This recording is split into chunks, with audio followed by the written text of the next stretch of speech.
उभाटा गटाचे खासदार संजय राऊत यांनी नवा धंदा सुरू केला आहे का, असा माझा सवाल आहे।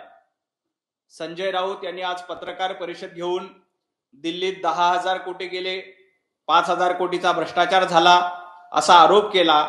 परंतु संजय राऊत यांना माझा सवाल आहे, जर का दिल्लीमध्ये 10,000 कोटी ट्रान्सफर झाले तर ते 10,000 कोटी ट्रान्सफर करण्यासाठी संजय राऊत यांनी अंगडियाचा धंदा सुरू केला आहे का? कारण संजय राऊत यांना नवनवीन व्यवसाय सुरू करण्याची सवय आहे आणि आजची पत्रकार परिषद बघितल्यानंतर मला असं वाटलं की संजय राऊत एकतर अंगडियाकडे नौकर म्हणून कामाला असतील किंवा अंगडियाचा नवा धंदा त्यांनी सुरू केला असेल। काय आरोप करतायत की दिल्लीमध्ये 10,000 कोटी ट्रान्सफर झाले? अहो संजय राऊत, जरा तुमच्या जिभेला काही हाड वगैरे आहे का नाही? ज्या पद्धतीने तुम्ही आरोप करतायत हे आरोप अतिशय बिनबुडाचे आहेत।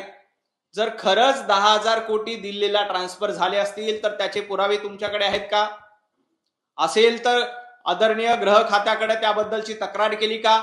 तुमच्यामध्ये थोडीशी दम असेल, तुमच्यामध्ये थोडीशी हिंमत असेल तर पोलिसांमध्ये त्याची रीतसर तक्रार केलीये का?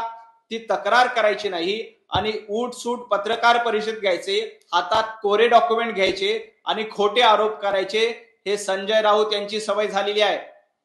संजय सिरसाट यांच्याबद्दल जे तुम्ही आरोप केले त्याबद्दल निश्चितपणे चौकशी होईल आणि त्याबद्दल गृहमंत्री चौकशी करण्यासाठी सक्षम आहेत।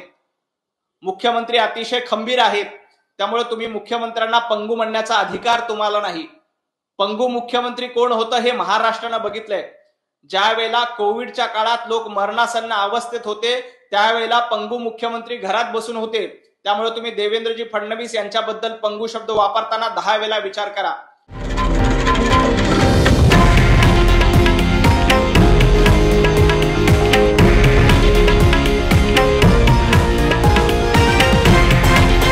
हे आहे देशातील नंबर 1 न्यूज नेटवर्क आणि आपण पाहत आहात TV9 मराठी, एकमेव।